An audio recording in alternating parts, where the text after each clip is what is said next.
বাবারে বাবারে বাবা, তোমার শুধু চাই চাই আর চাই। এই শোনো, তোমার কাছে চাইবো না তো কার কাছে চাইবো? তুমি আমার 7টা না 5টা না একটা মাত্র স্বামী, তোমার কাছেই তো আবদার করি আমি। আরে এই তো কদিন আগে এত বড় পুজোর খরচ হলো, এর মধ্যে আবার তোমার এত বড় বায়না, আমি কি করে সামলাই বলো তো? তুমি না রাজের মন্ত্রী, কদিন পরেই ভাই ফোঁটা। আমার অতগুলো দাদা ভাই, সবার উপহার কেনার জন্য আমার মোহর চাই। কি মুশকিল! চাই মানে চাই। আরে বাবা, তুমি বুঝতে পারছো না, এখন হাতে টান আছে। তোমার দ্বারা তো কিছুই ঠিক মতো হয় না, তুমি শুধু ভুল ভাল কাজ করো আর ফেসে গিয়ে লোকের নামে দোষ দাও। হাত টানের গল্প আমাকে শোনাবেন না। সত্যি সত্যি, এমনিতেই গোপালকে সব গ্রামবাসীরা জনপ্রিয় ব্যক্তি নির্বাচন করেছে। গোপাল উপহার পেল আর আমি ফাঁকা হাতে এলাম। সত্যি মিথ্যে আমি কোনো কথা শুনতে চাই না। আগামীকাল সকালে আমি বাপের বাড়ি চলে যাব। এ যাও, আমি বাধা দিয়েছি নাকি? তা খালি হাতে যাব নাকি? তুমি তো জানো আমার কতগুলো দাদা ভাই, ওদের পছন্দ মতন জামা কাপড় এটা ওটা ওখানেই কিনবো। তুমি আমার হাতে 1 থলে মোহর দেবে, ব্যাস। 1 থলে? হ্যাঁ, 1 থলে। আর ভাই ফোঁটার আগের দিন তুমি মিষ্টি সন্দেশ আমার বাপের বাড়ি পাঠিয়ে দেবে। আর কোনো কথা শুনতে চাই না। আমার আমার মাথাটা কেমন যেন ঘুরছে, আমি একটু ঘুরে আসছি। হ্যাঁ,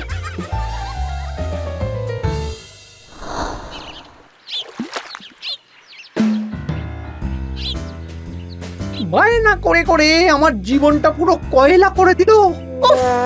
আরে আরে, পুকুর পাড়ে মন্ত্রী মশাই না? হ্যাঁ হ্যাঁ, চল তো। ও মন্ত্রী মশাই, পুকুর পাড়ে একা একা বসে আছেন কেন? মন মেজাজ ভালো নেই নাকি? আর কি বলবো বল, জীবন তো দুঃখে ভরা। সে কি? আর বলিস না, এমনিতেই বাড়িতে 2 থলে মাত্র মোহর পড়ে আছে, কিন্তু তার মধ্যে 1 থলে মোহর দিতে হবে তোদের গিন্নিমাকে। ওরে বাবা, গিন্নিমা কালকে সকালে চলে যাচ্ছে। গিন্নিমা আবার কোথায় চলে যাচ্ছে? আরে কদিন পরে ভাইফোঁটা আছে না, তাই কালকে সকালবেলা বাপের বাড়ি যাচ্ছে। ও ভাই ফোঁটা তো বছরে একবারই আসে, গিন্নিমাকে তো যেতেই হবে। হ্যাঁ, ভাইফোঁটা। আরে ভাইফোঁটা, এই তো ভাইফোঁটা। সাবাস ভাইফোঁটা, কি মন্ত্রী মশাই, সাবাস। আপনি ওই ভাইফোঁটা করে তিরিং বিরিং লাপাচ্ছেন কেন? আহা আহা, গিন্নিকে তো মোহর দিতেই হবে। ও গিন্নি আমার মাথার আলো জ্বেলে দিয়েছে রে। কি হয়েছে বলবেন তো, এত লাফাচ্ছেন কেন? পরে পরে পরে কালকে বলবো। সাবাস ভাইফোঁটা। মন্ত্রী মশাইয়ের এরকম আনন্দ হলেই আমাদের ট্যাকে লক্ষ্মী আসে। ঠিক বলেছিস, কিছু একটা হলেও হতে পারে।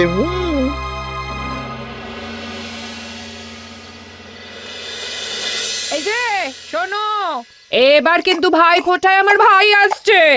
আমার ইচ্ছে ওকে একটা গরদের পাঞ্জাবি কিনে দেবো। হ্যাঁ, শুরু হয়ে গেল। সবে মুখে কটা মুড়ি ভরেছি, অমনি আমার মুড়ো চেবানো শুরু করে দিলে। এই একদম বাজে কথা বলবে না। হ্যাঁ, আমার ভাইকে প্রত্যেক বছর ভাই ফোঁটায় সামান্য সুতির পতুয়া উপহার দিই। এবার আমার ইচ্ছে হয়েছে ওকে একটা গরদের পাঞ্জাবি দেব। তাতে তোমার কিসের আপত্তি?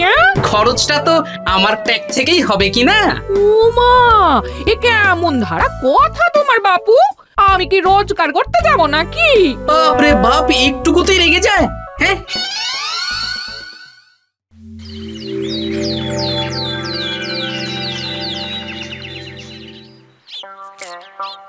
শোনো, মোহরগুলো খুব সাবধানে নিয়ে যেও, কেমন? ঠিক আছে, তাছাড়া গাড়োয়ান তো সঙ্গেই আছে। তাহলে তো আর চিন্তাই নেই, ঠাকুর ঠাকুর করে সাবধানে এগিয়ে যাও। তুমিও সাবধানে থেকো।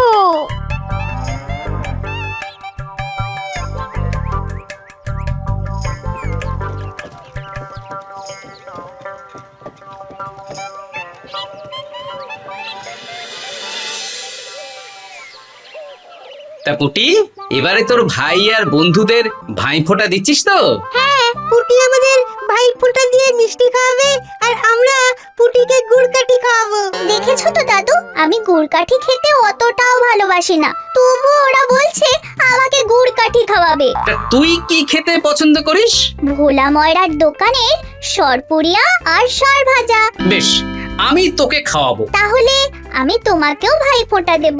বেশ বেশ, তা দিস। দাদা না হলেও দাদু তো বটেই। ভাই ফোঁটা দিলে কি হয় দাদু? ভাই ফোঁটার মাধ্যমে ভাই বোনের মধ্যে শ্রদ্ধা আর ভালোবাসার সম্পর্ক আরো সুদৃঢ় হয়। এবার বলুন মন্ত্রীমশাই, ভাইফোঁটা কথাটা বলতে বলতে এত আপনি লাফাচ্ছিলেন কেন? বলছি, তবে আগে বল, আমাদের গ্রামে মোটামুটি কতগুলো ঘরে ভাইফোঁটা পালন হয়? সেসব হিসেব করে বলে দেব, কিন্তু কেন? আমাদের গ্রামে ভাইফোঁটার সময় বেশিরভাগ লোক মিষ্টি কোথা থেকে কেনে? আমাদের এখানে তো ওই একটাই ভালো মিষ্টির দোকান, ভোলা ময়রার দোকান।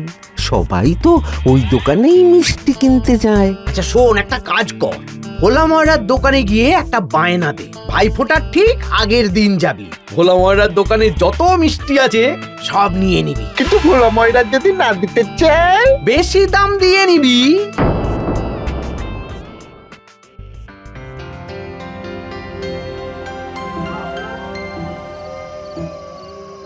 এই যে ভোলা, কাল তো ভাইফোঁটা।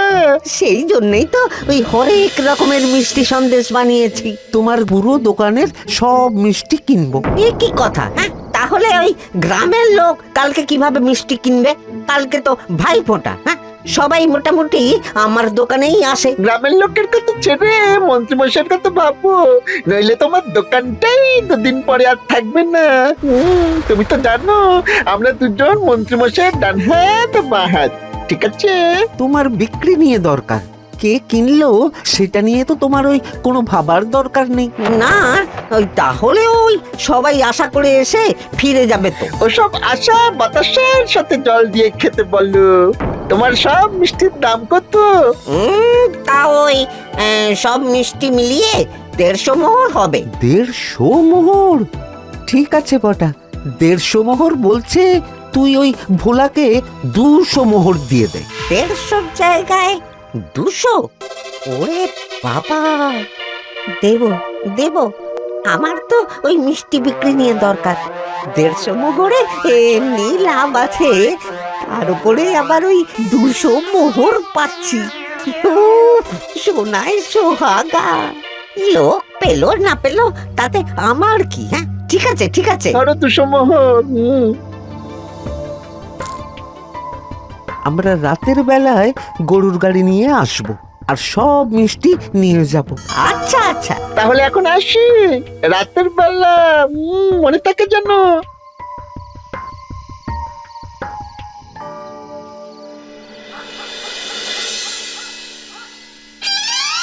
ভাইয়ের জন্য পাঞ্জাবিটা খুব সুন্দর হয়েছে, কি বলো? হ্যাঁ, আমার ট্যাগ থেকেও খুব সুন্দর মোহরগুলো খসেছে। বেশি কথা বলো না তো। কালকে সকাল সকাল ভোলা ময়রার দোকান থেকে আমার ভাইয়ের পছন্দের মিষ্টিগুলো নিয়ে আসবে। এই সরপুরিয়া, পান্তুয়া, কালাকাঁদ আর মোহনভোগ। হ্যাঁ ঠিক আছে ঠিক আছে, আনবো। মিষ্টি সন্দেশ নিয়ে আসার পরে সোজা বাজারে যাবে, একদম সুন্দর প্রমাণ মাপের একটা ইলিশ মাছ নেবে। আমার ভাইয়ের জন্য না সর্ষে ইলিশ করব। হ্যাঁ, আবার ট্যাগ ফাঁকা হবে। এই সব সময় কিপটিমি করবে না বলে দিচ্ছি, নইলে কিন্তু নইলে কি? অশান্তি বাঁধিয়ে দেবো। হ্যাঁ, উফ, এবার একটু শান্তিতে ঘুমোতে দাও দেখি, কাল সকালে দেখছি।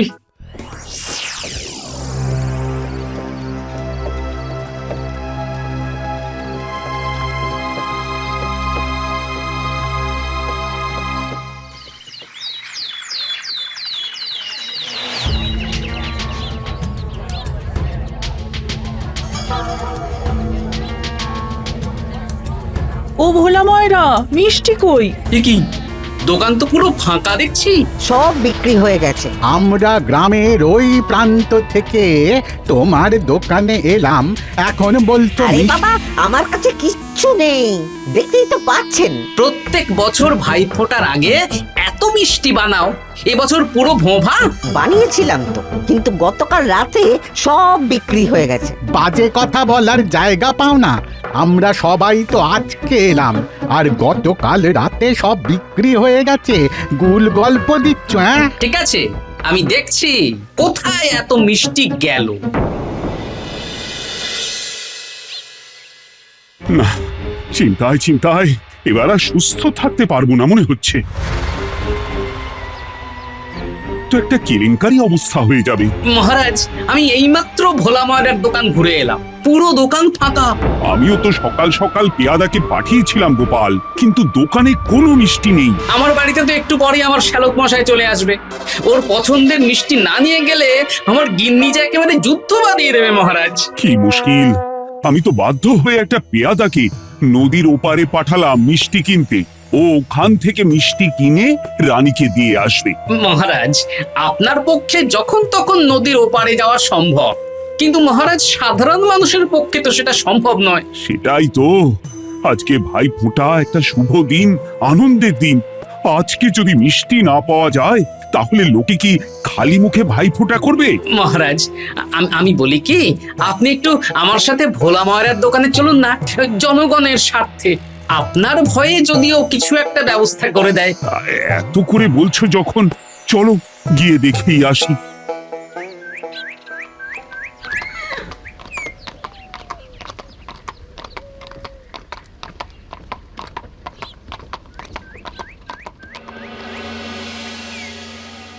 এই দিদি, কখন ভাইফোঁটা দিবি? হ্যাঁ, আমি কখন পছন্দের মিষ্টি খাবো? আরে আরে আরে, একটু সবুর কর। তোর জামাই বাবুকে কোন সকালবেলা পাঠিয়েছি মিষ্টি কিনতে, কিন্তু এখনো তো মিষ্টি নিয়ে ফেরার নাম গন্ধ নেই। এই বছর মিষ্টি ছাড়াই ভাইফোঁটা পালন করতে হবে গো দিদা। মানে তোদের দাদু মিষ্টি কেনেনি? শুধু দাদু না, গ্রামের কোনো লোকই কেনেনি। কেনেনি বললে ভুল হবে, কিনতে পারেনি। ভোলা ময়রার দোকানে মিষ্টি শেষ, দোকানে শুধু কচুরি পড়ে আছে। কচুরি দিয়ে কি করব? মিষ্টি ছাড়া ভাই ফোঁটা হয় নাকি? এবারে কি ভোলা ময়রা মিষ্টি বানায়নি? বানিয়েছিল, কিন্তু বিক্রি হয়ে গেছে। গ্রামের মানুষ কেউ কেনেনি, কিন্তু বিক্রি হয়ে গেছে।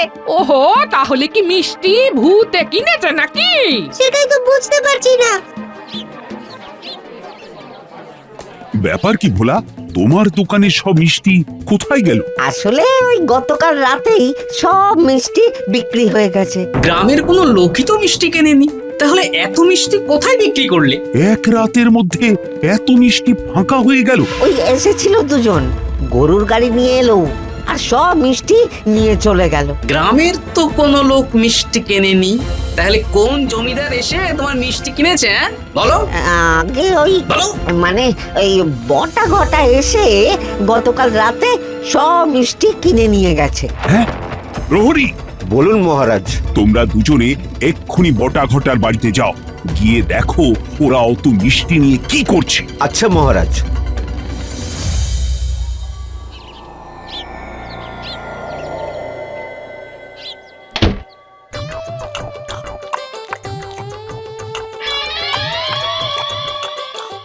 ভোলার দোকানে হই হুল্লোড় শুরু হয়ে গেছে। এটাই তো চেয়েছিলাম। তোরাই মিষ্টি খা, প্রাণ ভরে মিষ্টি খা। কিন্তু মন্ত্রীমশাই, এত মিষ্টি তো আমরা তিনজনে সারাদিন ধরে খেলে আর শেষ হবে না। আমরা না খেতে পারলে তো পিঁপড়ে খাবে, কিন্তু গ্রামের লোকজনকে এই ভাইফোঁটায় মিষ্টি খেতে আমি দেব না। সব বেটারা গোপালের দলে। তা তো ঠিকই, ওকে পর পর 10 বছর জনপ্রিয় ব্যক্তি নির্বাচিত করলো, আর আপনার ভাগ্যে কিছুই জুটলো না। তাই এবার দেখি গোপাল কিভাবে গ্রামবাসীদের বাঁচায়। ঘোড়া ডিঙিয়ে ঘাস খেতে পারবে, কিন্তু ভাইফোঁটায় মিষ্টি খেতে পারবে না।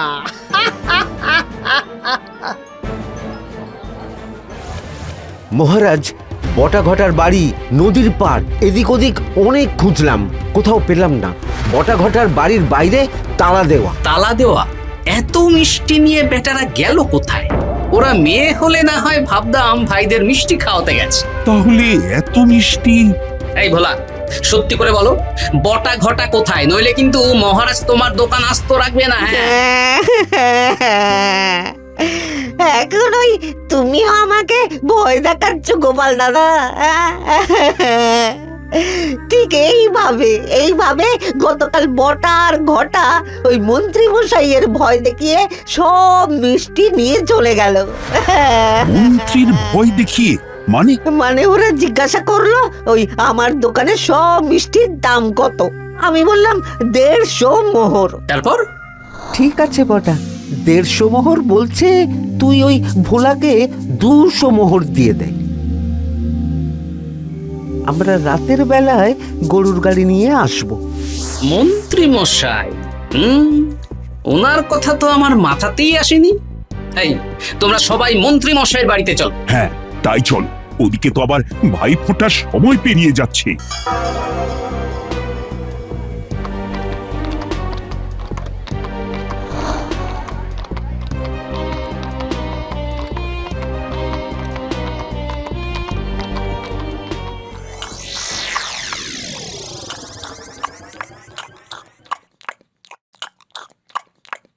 ভোলার দোকানের মিষ্টির ধারে কাছে অন্য কিচ্ছু নেই, বল কি স্বাদ। সত্যি? কিন্তু মন্ত্রী মশাই, এত মিষ্টি তো আর একদিনে খাওয়া যাবে না। আর বেশি দিন তো রাখাও যাবে না। এত মিষ্টি কি করবেন? সব তো পচে যাবে। এই কথাটা তো মাথায় আসেনি। মন্ত্রী, দরজা খোলো। মহারাজের কলানো। দরজা খোলো। দরজা খুলবি না ভেঙে ফেলবো? না না, ভাঙতে হবে না, আসছি।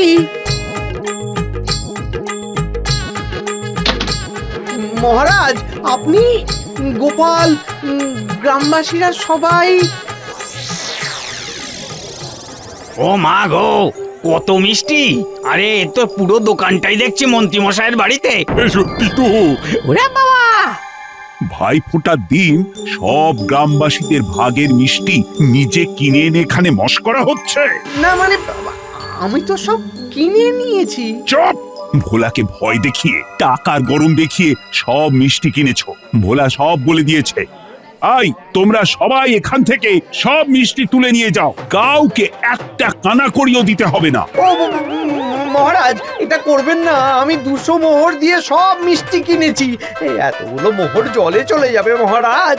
কি মন্ত্রী মশাই, আপনি যে বললেন পিঁপড়ে খেলে খায়, কিন্তু গ্রামবাসীদের মিষ্টি খেতে দেবেন না? ওরা গোপালকে জনপ্রিয়তম বানিয়েছে। ওরে হতভাগা, তোদেরকে এসব কথা এখন বলতে বলেছি আমি? আচ্ছা, তার মানে সবকিছু আমার আর গ্রামবাসীদের উপরে রাগ থেকে। তাহলে তো আর দেরি করাই যাবে না। তোমরা সবাই সব মিষ্টি নিয়ে যাও। কোনো দাম দিতে হবে না।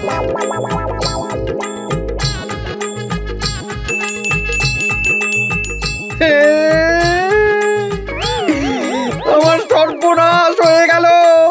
আবার গোপাল দাঁড়াও মেরে দিল।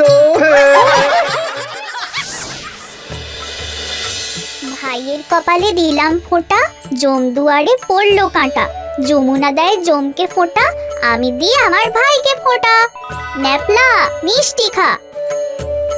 যমুনা দেয় জমকে ফোঁটা, আমি দিই আমার ভাইকে ফোঁটা। এই নে পুটিমা, এই শাড়িটা তোর উপহার। কিরে, পছন্দ হয়েছে তো? খুব পছন্দ হয়েছে, আমি খুব খুশি।